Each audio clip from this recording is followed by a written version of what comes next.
In zdaj v Švedski Malmö saj nas le še nekaj ur loči od nastopa naše Hane. Z prizorišča Eurosonga se oglaša dopisnik televizije Slovenija. Boštjan, se slišiva?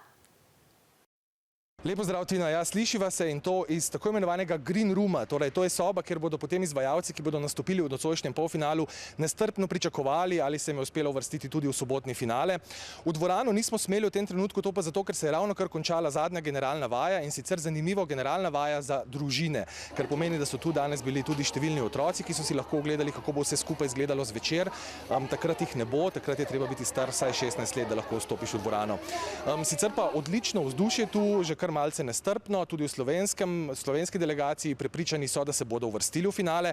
Čeprav stavnice, tu v novinarskem središču recimo novinarji menijo, da se ne bomo uvrstili v finale, ampak seveda Eurovizija je povsem nepredvidljiva stvar, tako da se nikoli ne ve. Sicer pa mimogrede za Hano bo doma navijala tudi njena hčerka. Vprašali smo Hano potem, kako bo izgledala vse skupaj nocoj pri njej doma. Of course, my whole family is watching it. Huge viewing party for the night of. So yeah, she's definitely a big supporter and she'll be watching it, of course.